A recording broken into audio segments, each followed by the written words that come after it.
जय हिंद साथियों, मैं जितेंद्र कुमार आप सभी का टारगेट 90 बैच पर अभिनंदन करता हूं। साथियों, ये बैच आप सभी के लिए रेलवे ग्रुप डी का स्पेशल तौर पर लेकर के आया हूं, जिसमें मैं आप सभी को आज ट्रिगोनोमेट्री पढ़ाने वाला हूं। मैंने एक वीडियो को ट्रिगोनोमेट्री का अपलोड कर दिया यूट्यूब चैनल पर। यदि आप अभी तक उस चैनल पर मेरे एसपी मंत्रा क्लासेस पर नहीं देखे हैं उस वीडियो को, तो आप जरूर जा करके उस पर सर्च कीजिए और देखिए।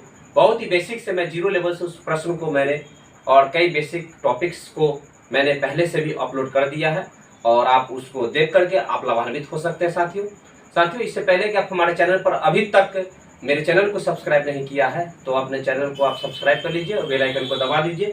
दोस्तों तक इसे शेयर कर दीजिए। बेल आइकन दबाने से आपको यही फायदा होगा साथियों, ताकि मेरे वीडियो का नोटिफिकेशन समय समय पर आपको मिलता रहेगा। तो साथियों, आज की इस क्लास को शानदार बनाएंगे। आप हमारे साथ जुड़े रहिएगा, वीडियो को शुरू से अंत तक देखिएगा। यह हमारा क्लास सेकेंड होगा त्रिकोणमिति का। चलिए साथियों, शुरू करते हैं। ध्यान दीजिए, हमारा पहला सवाल क्या कहता है कि साइन डी बराबर 3/5। साथियों ध्यान दीजिएगा, साइन डी बराबर क्या है? 3/5। ठीक है, आप जानते हैं ना साथियों, कल मैंने आपको पढ़ाया था कि साइन थीटा बराबर होता है P/H, यानी कि लंब बटा कर्ल, परपेंडिकुलर बाय हाइपोटेनस। यदि मैं इसका डायग्राम बनाऊं यहाँ पर, तो P क्या होगा? ये यही ना P होगा, यानी लंब होगा। लंब कितना है? 3 है और H कितना है? 5 है। साथियों एक बात बताइए, आप जानते हैं कि अगर एक भुजा 3 है और दूसरा 5 है तो तीसरा क्या होगा? 4 होगा। कैसे होगा? ये तो आप जानते ही है कैसे। कर्ण का स्क्वायर और माइनस में लंब का स्क्वायर क्या प्राप्त होता है? आधार का स्क्वायर।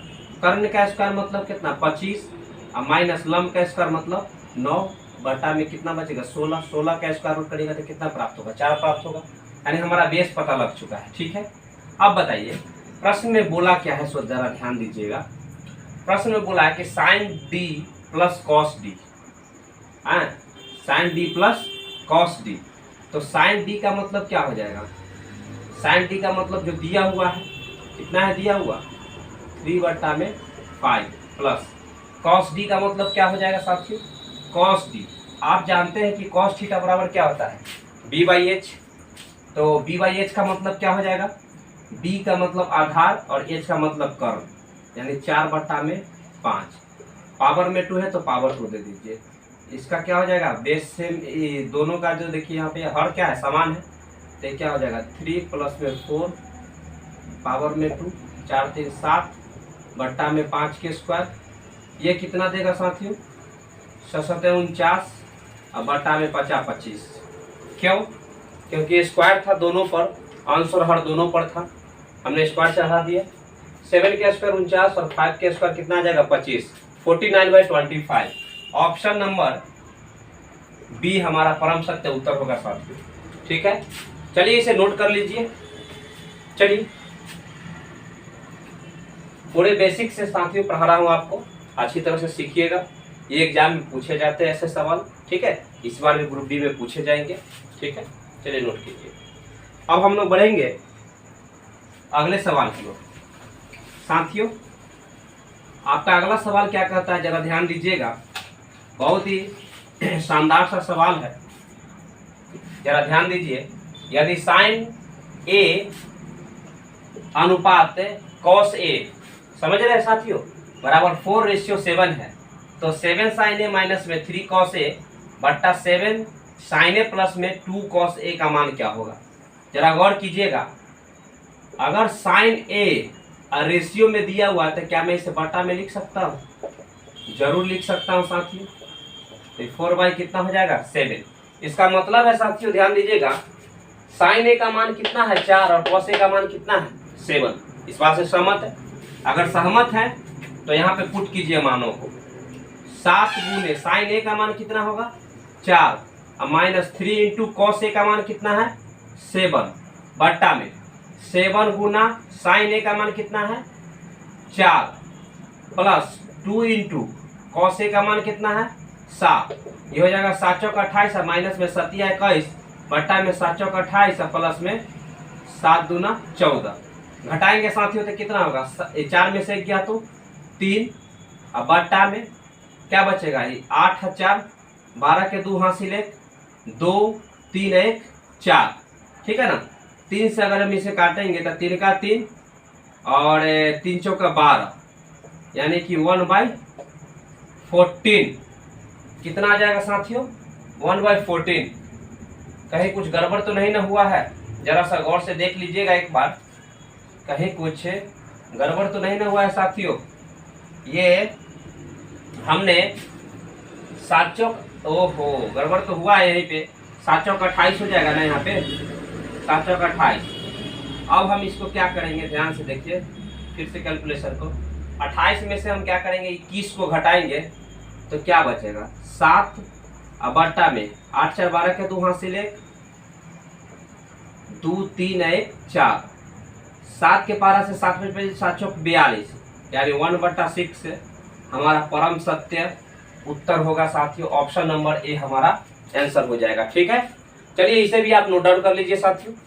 और अब हम लोग बढ़ेंगे नेक्स्ट सवाल की ओर। देखते चलिए साथियों, मुझे आशा है आपको ये सभी प्रकार के जो भी प्रश्न है समझ में आ रहे हैं।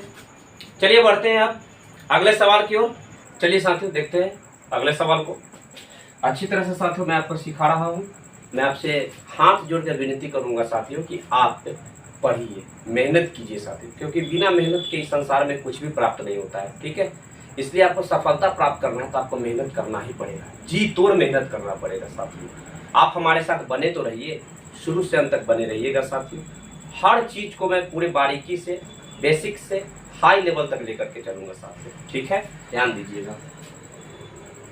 हमारा सवाल क्या कहता है कि यदि sign A plus cos A बट्टा में sign A minus cos A बराबर 5/4 तो tan square A plus 1 by tan square A minus 1 का मान निकालना है। साथियों ध्यान दीजिएगा, दिया हुआ है कि साइन ए प्लस में कॉस ए बट्टा साइन ए या माइनस में कॉस ए बराबर कितना है 5/4। यदि हम क्रॉस गुना करें साथियों तो ये क्या हो जाएगा 5 इंटू में साइन ए, ठीक है, और माइनस में 5 इंटू में कॉस ए। ठीक है, ध्यान दीजिएगा। अब बराबर कितना हो जाएगा ये 4 इंटू में साइन ए और प्लस में 4 इंटू में कॉस ए। ठीक है ना, क्या करिएगा साथियों जरा ध्यान दीजिएगा, साइन वाला को एक तरफ कर लीजिए, कॉस वाला को एक तरफ कर दीजिए। ये 4 साइन ए है, इधर 5 साइन ए है, अगर ये इसको हम इधर कर दे तो क्या बचेगा 1 साइन ए बचेगा, 1 इंटू साइन ए बचेगा। यदि -5 को कॉस ए को उधर ले जाए तो प्लस हो जाएगा, तो इधर क्या बचेगा, अब पहले से कितना है यहाँ पे 4, या के इधर प्लस में जुट जाएगा तो 9 कॉस ए हो जाएगा ना साथियों। इस बात से सहमत है? तो आप बताइए अगर इस कॉस को इसके बट्टा में ला दे तो कोई दिक्कत है क्या? नहीं ना। साइन ए बट्टा में कॉस ए बराबर में क्या हो जाएगा 9, इसका एक इसके बट्टा में आ जाएगा, यानी आया कितना 9 आया। अब एक बात बताइए कि साइन ए बट्टा में कॉस ए क्या होता है tan ए कितना के बराबर आया 9 के बराबर, यानी tan ए का मान कितना प्राप्त हुआ साथियों में 9 प्राप्त हो गया। इस बात से आप सहमत है?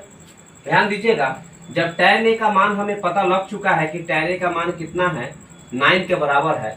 अब हमें प्रश्न में कहा क्या है कि tan स्क्वायर ए प्लस 1 और tan स्क्वायर ए माइनस 1, अगर यहाँ पे हम मान रखे साथियों तो tan स्क्वायर ए का मतलब कितना होगा, tan स्क्वायर ए का मतलब होगा कितना, ये tan ए का मान 9 है, वहां पर रखेंगे तो 9 के स्क्वायर कितना होगा 81, 9 के स्क्वायर कितना हो जाएगा 81, 81 में 1 जोड़ेंगे तो कितना हो जाएगा साथियों 82। ठीक है, 82 हो जाएगा कि नहीं होगा, होगा। अब बट्टा, क्योंकि ये बट्टा का चिन्ह है। अब एक बात बताइए, यहाँ पर रखेंगे तो क्या होगा 9 9 81, 81 में से 1 घटेगा तो कितना प्राप्त होगा 80 प्राप्त हो जाएगा। अब बताइए इसको हम काटेंगे साथियों तो ये 40 दूना 80 और 2 चौका 8, 2 एकम 2, यानी कि 41/40 से हमारा परम सत्य उत्तर प्राप्त होगा साथियों। इस बात से आप सहमत है? जरा नोट कर लीजिए इसे साथियों। तो ऑप्शन अगर है तो ठीक है, नहीं है तो कोई बात नहीं। एनटीपीसी 2016 में पूछा गया सवाल है, वही हमारा परम सत्य उत्तर होगा। चलिए साथियों नोट किए, बढ़ते अब अगले सवाल की ओर। जरा सा ध्यान दीजिएगा, हमारा अगला सवाल क्या कहता है। देखिए साथियों, जो भी प्रश्न जो आप दिख रहा है ना आपको, ये सभी एग्जाम में पूछे गए सवाल है। ठीक है, और ये सब आते हैं एग्जाम में, बार बार पूछे जाते हैं। ठीक है, इसका रनिंग होते रहता है। जरा सा ध्यान दीजिएगा, हमारा सवाल क्या कहता है, ये cos 0। चलिए एक बात बताता हूँ आपको कि जब डिग्री के बारे में चर्चा आ गई ना, जैसे 0 डिग्री, 45 डिग्री, 90 डिग्री, 60 डिग्री, ये सब की चर्चा यदि हमें करेगा ना साथियों प्रश्नों में, ट्रिगो में, तो इसके बारे में कुछ जो मान होते हैं उसके बारे में जानना जरूरी है। चलिए आज आपको सिखाता हूँ। जनरली हमें पूछता है 0 डिग्री, 30 डिग्री, 45 डिग्री, 60 डिग्री और 90 डिग्री। जनरली हमें इन सभी मानों को पूछा जाता है, ये सभी मानों को पूछा जाता है। ठीक है, मैं आपको आज टेबल बनाना सिखाऊंगा साथियों, जरा सा गौर से सीखिएगा मेरे साथ। देखिए, यदि मैं इसे यहाँ पे 0 रखूँ, 1 रखूँ, 2 रखूँ, 3 रखूँ, 4 रखूँ तो कोई दिक्कत है क्या? नहीं ना। अब हम क्या करेंगे, इसको हम इस सब में 4 से भाग लगा देंगे। हमने 4 से भाग लगा दिए। ठीक है साथियों, अब क्या करेंगे, इस पर रूट चढ़ा देंगे, इन सब के ऊपर रूट चढ़ा देंगे। चढ़ा दिया हमने। रूट चढ़ाने के बाद जो हल प्राप्त होगा ना, वह हमारा साइन का मान प्राप्त होगा। ठीक है, साइन के रूप में प्राप्त होगा। तो यदि हम साइन की चर्चा करें साथियों, तो साइन 0 का मान कितना हो जाएगा, ये 0 बटा समथिंग 0, और रूट 0 का वर्गमूल 0 ही होगा। आपको समझ रहे हैं? अब है क्या, ये साइन 30 का, साइन 30 ये क्या हो जाएगा 1/√4। इसका मतलब क्या होगा, 1/2 हमें मान प्राप्त होगा, 4 का स्क्वायर रूट 2 होगा। अब इसका बताइए, ये तो कट जाएगा ना, 2 दूना 4। समझ रहे हैं साथियों? ध्यान दीजिएगा, ये तो कट जाएगा, तो क्या हमें प्राप्त हो जाएगा, 1/√2 प्राप्त हो जाएगा। ठीक है, अब आगे देखिएगा, इसका क्या मान प्राप्त होगा, ये √3 बट्टा में स्क्वायर रूट 4 का कितना होगा, 2 होगा। इसका क्या हो जाएगा, कट जाएगा, 1 बचेगा, 1 का स्क्वायर रूट 1 होगा। तो साइन 0 का मान कितना आया, 0। साइन 30 का मान 1/2, 45 का मान 1/√2, 60 का मान √3/2 और 90 का मान 1 प्राप्त हुआ। साथियों, जनरली हमने आपको कल बताया था पंडित बद्री प्रसाद, याद आ रहा है आपको? पंडित बद्री प्रसाद पर हमने आपको बताया था कि साइन, कॉस और टैन का मान निकालना। ये तो आप सीख चुके हैं, बेसिक बात था। आज जो हमें बात जानना है उन तीनों बात के बारे में। 6 निष्पत्तियां होती है, 3 होती है मेन और तीनों का विपरीत होता है, तब मिलाकर के पूरते हैं 6। ठीक है, जैसे साइन का हमने पता लगा लिया है, तो कॉस का भी तो पता लगाना होगा। कॉस का पता लगाने के लिए क्या करेंगे, हम इसको उलट देंगे। ये 1 है ना, यहाँ लिखेंगे, √3/2 को हम यहाँ लिखेंगे, 1/√2 यही रह जाएगा, इसको हम यहाँ पे कर देंगे और इसको यहाँ पे कर दिया। हमने क्या किया, उलटते चला गया। ठीक है ना, दिख रहा है ना आपको, उलट दिया। रह गई बात साथियों, जब हमने इसका कॉस का मान निकाल लिया, अगर हमें पूछे कि कॉस 45 का मान कितना होगा तो 1/√2, कॉस 90 का मान कितना होगा तो 0, कॉस 60 का मान कितना होगा तो 1/2। इस बात से सहमत है? अब हमें कहे साथियों कि टैन का मान, क्योंकि 3 गो मान हमें प्राप्त होना जरूरी है। 3 से आप 3 गो के और निकाल सकते हैं, उलट दीजिए, सुलट दीजिए, मान प्राप्त होते रहेगा। चलिए ध्यान दीजिएगा साथियों, क्या कहता है, टैन का मान निकालने का मतलब क्या होता है, साइन बटा कॉस टैन होता है। इस बात से सहमत है? यदि सहमत है तो बटा कर दीजिए, 0 बटा समथिंग 0 आ जाएगा, 1/2 के बट्टा में √3/2, 2 से 2 कट जाएगा, 1 बट्टा में √3 बचेगा, ये पूरा कट जाएगा तो 1 बचेगा, ये बट्टा से 2, ये बट्टा से 2 कट जाएगा तो ये √3/1 बचेगा, यानी 1 से भाग देंगे तो कोई फर्क नहीं पड़ेगा, √3 रह जाएगा। और 1 बट्टा में 0 रहेगा ना साथियों, तो हमेशा अपरिभाषित मान प्राप्त होता है।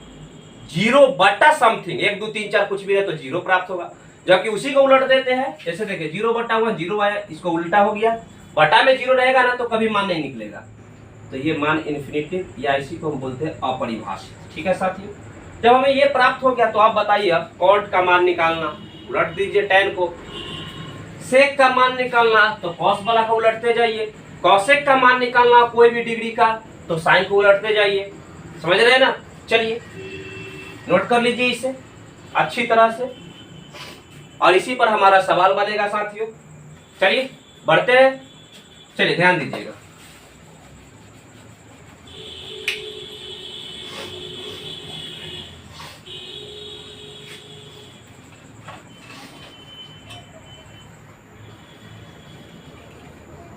चलिए तो बना होगा सवाल। चलिए ध्यान दीजिएगा साथियों, ये फर्स्ट सवाल बन चुका था ना, सेकंड पर ध्यान दीजिएगा जरा। cos 0 का मान क्या होगा, मैंने आपको बताया था ना cos 0 का मान क्या होगा, sin 90 जो होगा ना वही cos 0 में आ जाएगा, क्योंकि उलट के आ जाएगा इधर, ठीक है। तो cos 0 1 प्राप्त होगा। कितना प्राप्त हो जाएगा, sin 90 में 1 था तो cos 0 में यही 1 आ जाएगा, ठीक है। हमारा क्या हो जाएगा आंसर, इसका एक आंसर हो जाएगा, ठीक है। चलिए साथियों नेक्स्ट सवाल क्या कहता है, ध्यान दीजिएगा। यदि sin a बराबर 1/√2 तथा cos b बराबर √3/2 तो a प्लस b का मान क्या होगा साथियों। एनटीपीसी 2016 में भी पूछा गया सवाल है, बहुत ही आसान सा सवाल है, ये तो आप ही बता सकते हैं साथियों। ध्यान दीजिए, sin a बराबर 1/√2, sin a बराबर 1/√2, इसका मतलब क्या होता है बता सकते हैं। ये sin a जो है तो है, ये √2 1/√2 के जगह पर क्या लिखेंगे, 1/√2 के जगह पर कितना डिग्री का मान साइन के रूप में 1/√2 होता है, तो 45 डिग्री का मान। इसका मतलब है कि साइन 45 डिग्री हो जाएगा 1/√2 के जगह पर। ओके, साइन से ये साइन कट जाएगा तो क्या बचेगा, a बराबर में 45 डिग्री। आप कहिएगा कि सर आपने कैसे कर दिया, चलो भाई नहीं काटते, चलो ध्यान दो क्या बचेगा यहाँ पर, a बराबर क्या बचेगा, साइन, ये बट्टा में आता है तो ऊपर चला जाएगा तो -1 इंटू में साइन 45 डिग्री। अब तो इसको काट सकते हैं ऐसे, तो क्या बचेगा यहाँ पे 45 डिग्री। समझ में आ गया। अब cos के बारे में ध्यान दीजिएगा, ये दिया हुआ है कि cos b बराबर कितना है, √3/2, तो कितना का मान होता है cos 3/2, बताइए जरा सा ध्यान से। cos 30 डिग्री का मान √3/2 होता है साथियों, बात को समझ रहे हैं ना, क्योंकि cos 60 का मान कितना होता है 1/2 होता है, और cos 30 डिग्री का मान कितना होगा √3/2 हो जाएगा। तो cos यहाँ पे कितना हो जाएगा 30 डिग्री, इस cos से इस cos को खत्म कीजिए तो b बराबर कितना प्राप्त हुआ, 30 डिग्री प्राप्त हुआ। जरा सा बता सकते हैं कि a प्लस b कितना हो जाएगा, a का मान कितना है 45 प्लस में b का मान कितना है 30 बराबर कितना हो गया 75 डिग्री। कोई दिक्कत है क्या, यदि कोई दिक्कत है साथियों तो बोल सकते हैं, मुझे नहीं लगता कि आपको कोई दिक्कत होगा। तो साथियों नोट कर लीजिए इसे। चलिए साथियों आज की क्लास को यहीं पर विराम देता हूँ, ठीक है। आप कैसे सीख रहे हैं, आप कैसा वीडियो आपको लग रहा है, मेरे एक बात को आप हमेशा जहन में रखिएगा, क्वालिटी को मत दिखिएगा साथियों। मैं आपको सिखा रहा हूँ कि नहीं, इस बात को आप देखिएगा, समझ में आ रहा है आपको, ताकि आप जिस टीचर से पढ़ रहे हैं क्या आप में प्रोग्रेस दे रहा है कि नहीं, ये बहुत बड़ी बात रखती है, बहुत महत्व की बात है।